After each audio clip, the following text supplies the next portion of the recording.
अब ज़रा देखते हैं कि यदि किसी प्रोजेक्टाइल को यानी किसी भी बॉल या स्टोन को हम किसी हाइट से, किसी बिल्डिंग के टॉप से हॉरिजॉन्टली जब थ्रो करते हैं, यानी वर्टिकल वेलोसिटी उसमें नहीं देते हैं, तब टाइम ऑफ फ्लाइट क्या होगा, तब उसकी रेंज क्या होगी।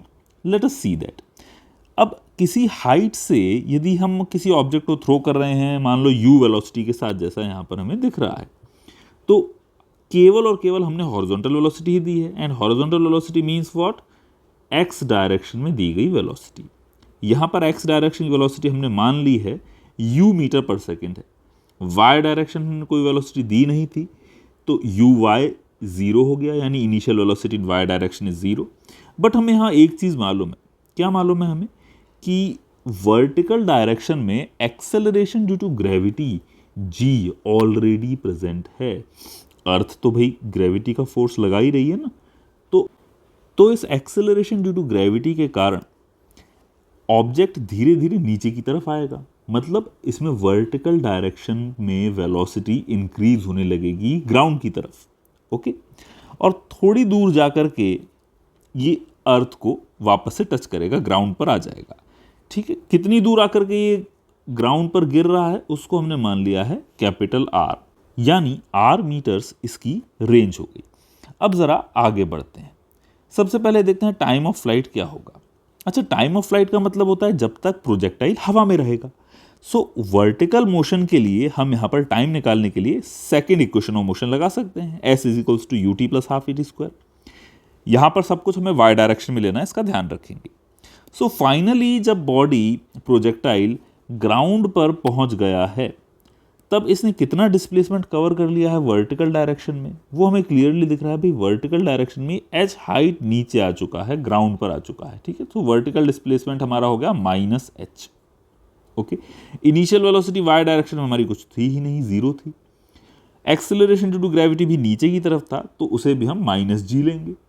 सो h equals half GT square हमें यहाँ मिल रहा है।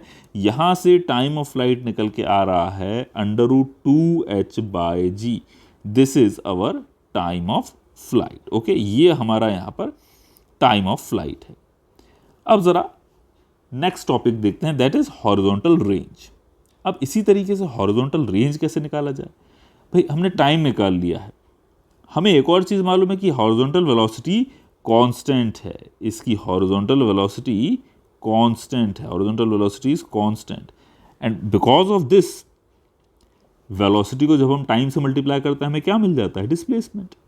सो ये डिस्प्लेसमेंट ही यहाँ पर रेंज होगा। सो हमारी रेंज कितनी आ जाएगी? Velocity multiplied by time of flight. Initial velocity कितनी थी हॉरिजॉन्टल डायरेक्शन में? हमने u माना था। और टाइम ऑफ फ्लाइट कितना है हमने वह भी निकाला है, √2h/g। ओके, सो हमारे पास में हॉरिजॉन्टल रेंज आ रही है u times √2h/g। This is our horizontal range. Next आता है velocity of projectile at any instant. किसी भी इंस्टेंट पर इस प्रोजेक्टाइल की वेलोसिटी कितनी होगी?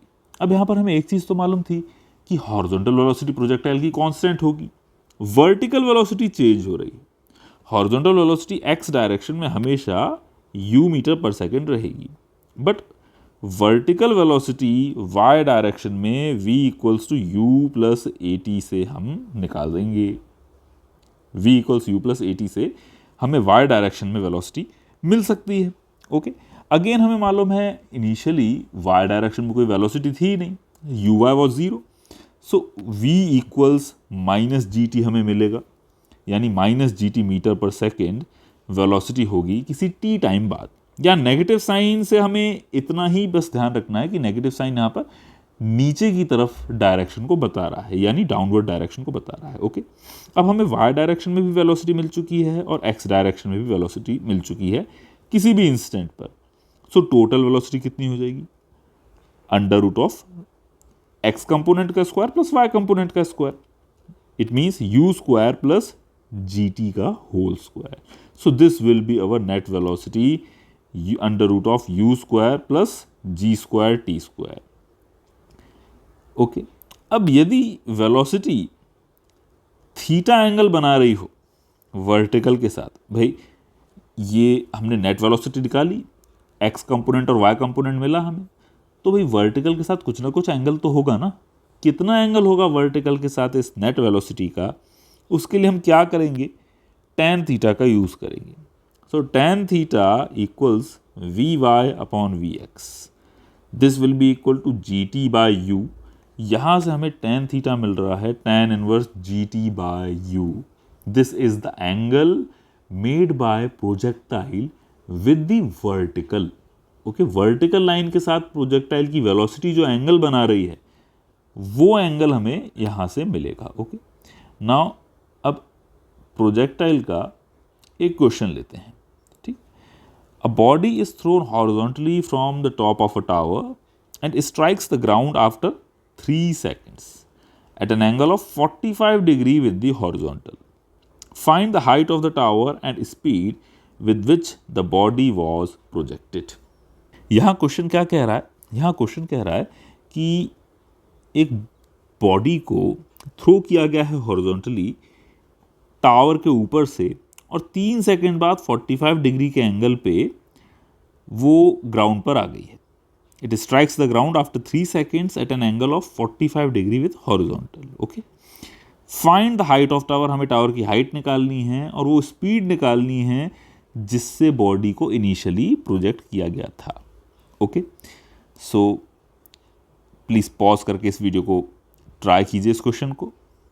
एंड नाउ आई होप कि आपने इस क्वेश्चन को ट्राई कर लिया होगा, आंसर भी आ गया होगा। Now let us see it's solution. कैसे किया जाएगा इस क्वेश्चन को? यहाँ पर हमें क्वेश्चन में दिया गया है कि टावर की कुछ हाइट है, हमें हाइट पता नहीं है। इस टावर के ऊपर से एक बॉल को हमने प्रोजेक्ट किया, एक बॉडी को प्रोजेक्ट किया हॉरिजॉन्टली। ओके, अब ये बॉडी 3 सेकंड बाद ग्राउंड पर गिर गई। ओके, बट ग्राउंड पर जब ये बॉडी गिरी तो इसकी वेलोसिटी जो थी that was given by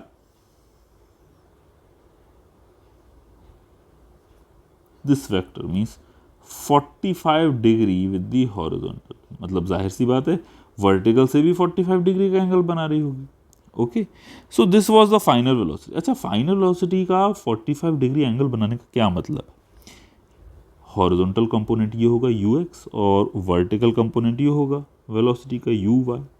okay, इसका मतलब ये है कि दोनों वेलोसिटीज बराबर होंगी, ux equals to uy।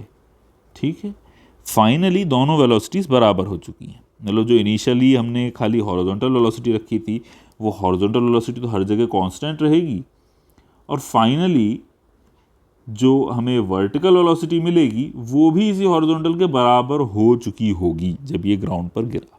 Okay, अब हमें यहाँ पर क्या दिया गया है? हमें कहा गया है कि 3 सेकंड बाद ये बॉडी गिरी, मतलब हमें टाइम ऑफ फ्लाइट दे दिया गया है। Time of flight is what? 3 second. और टाइम ऑफ फ्लाइट का फॉर्मूला क्या होता है? Under root of 2h upon g होता है। ओके, जी हमें यहाँ पर 10 लेना है। टाइम ऑफ फ्लाइट है 3 सेकेंड्स का, so under root of 2h by g, ये फॉर्मूला यहाँ लगा दें।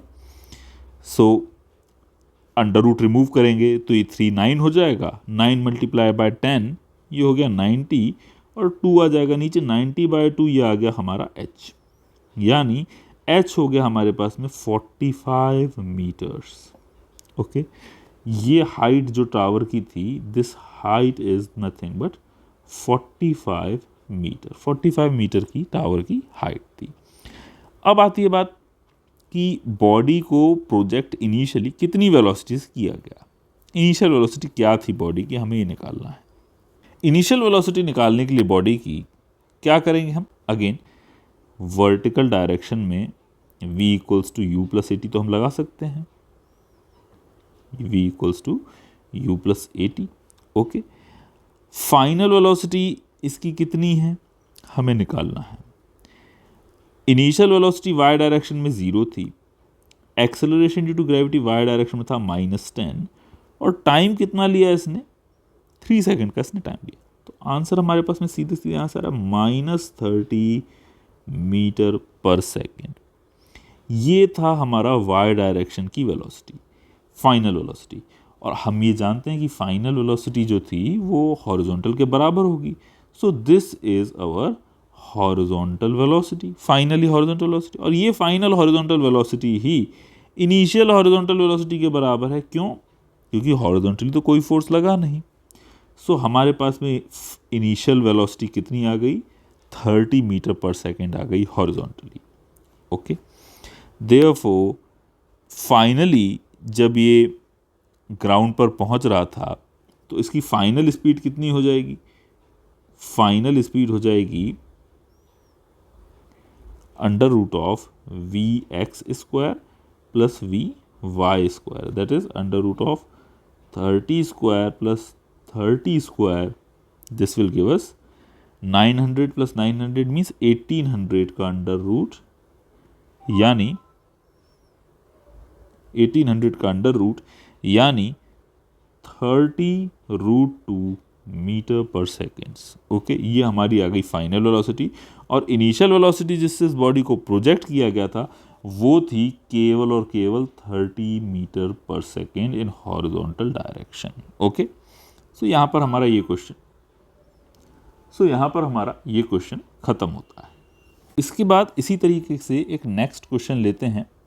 क्वेश्चन है, a ball rolls off the top of a stairway with a constant horizontal velocity u. If the steps are h meter high and w meter wide, then the ball will hit the edge of nth step where n is, 4 option हमें यहाँ पर दे दिए गए हैं। Again pause करके इसे try कीजिए, अच्छा क्वेश्चन है ये। आई होप आप सबने पॉज करके वीडियो को इस क्वेश्चन को ट्राई कर लिया होगा। Now let us see it's a solution. Okay, question कह रहा है कि किसी स्टेयरवे यानी सीढ़ियों के टॉप से एक बॉल लुढ़कती हुई आ रही है। ओके, और ये इस तरीके से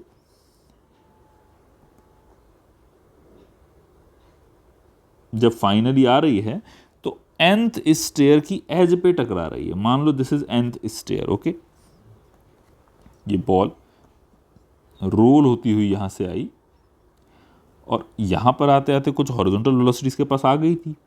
ओके, ये u हॉरिजॉन्टल वेलोसिटी से यहाँ पर ये प्रोजेक्ट हुई और इस u हॉरिजॉन्टल वेलोसिटी के कारण अभी ये बॉल आगे बढ़ते बढ़ते बढ़ते बढ़ते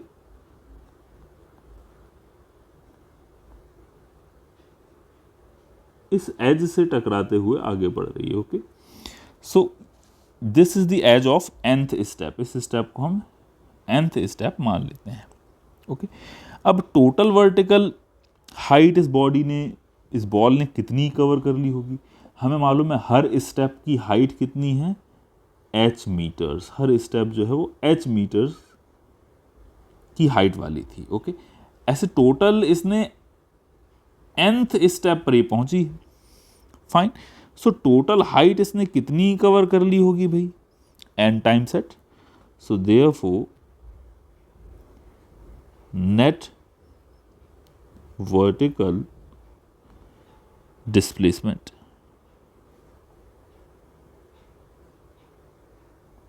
कितना हो जाएगा? Net vertical displacement n multiply by क्या? Small h। ओके, और इसी तरह से net horizontal displacement, net horizontal displacement, net horizontal displacement कितना हो जाएगा? n times w। ओके, अब यहाँ पर वापस से हमें वही बात ध्यान रखनी है कि इनिशियली हॉरिजॉन्टल वेलोसिटी कितनी थी? हॉरिजॉन्टल वेलोसिटी x डायरेक्शन में थी u मीटर्स पर सेकेंड। ओके, और यही हॉरिजॉन्टल वेलोसिटी कंटिन्यू होने वाली है आगे भी, बिकॉज हॉरिजॉन्टल डायरेक्शन में ग्रेविटी तो लग नहीं रही है। तो अब यदि मान लेते हैं कि t टाइम लिया गया, if time taken is small t, then यदि हम t टाइम ले रहे हैं, बॉल ने t टाइम लिया इस स्टेप तक आने में, देन हॉरिजॉन्टल रेंज कितनी हो जाएगी? Horizontal velocity multiplied by time, भाई ये रेंज हो जाएगी। ओके, और horizontal velocity multiply by time, ये रेंज हो जाएगी। तो रेंज हमारी है कितनी, हॉरिजॉन्टल डिस्प्लेसमेंट ही तो रेंज है। This is equal to n डब्ल्यू। ओके, यहां से हमारे पास में आ गया कि टाइम कितना लग रहा होगा। Time is an W upon you. इतना टाइम भाई बॉल को लगा होगा यहां तक आने में। अच्छा, अब हमें एक और चीज मालूम है, वर्टिकल डिस्प्लेसमेंट वाई कितना हो सकता है, U T plus half A T square लगा दो। U T plus half A T square हमने लगा दिया, ये सब वाई डायरेक्शन में है। हाँ, अब टाइम हम निकाल चुके हैं कि बॉडी को यहाँ तक आने में बॉल को कितना टाइम लगेगा। ओके, और वाई डायरेक्शन का डिस्प्लेसमेंट भी हमें मालूम है, n multiplied by h. Okay, initial velocity y direction में 0 थी, plus half g t square. अच्छा, ये हम नीचे आ रहे हैं तो नेगेटिव साइन लगेगा, ये चीज़ ध्यान रखना। So minus g and t square, t square is n square डब्ल्यू square upon u square. Okay, ये नेगेटिव साइन से नेगेटिव साइन यहाँ पर कैंसिल हो जाएगा, मतलब n h equals half g t square. एक एन से ये एक एन भी कैंसिल हो गया। सो अल्टीमेटली हमारे पास में एन की वैल्यू कितनी आएगी, अब एक एन यहाँ बचा है, इसी की वैल्यू हमें निकालनी है, यानी एच यू स्क्वायर, टू भी यहाँ पर आ जाएगा। ओके, टू भी यहाँ पर आ गया, two h u square equals to n डब्ल्यू स्क्वायर, और जी यहाँ पर बच गए, सो इनको भी यहाँ ले आए, जी डब्ल्यू square. This is our answer. कौन से ऑप्शन में है ये, two h u square upon g डब्ल्यू square. So two h u square upon g डब्ल्यू square, correct option is A. समझ में आया ये क्वेश्चन? आई होप क्वेश्चन का सॉल्यूशन समझ में आया होगा आप सबके। ओके, नाउ नेक्स्ट, इसके बाद हम लोग आगे बढ़ेंगे, projectile eight an angle theta from height H.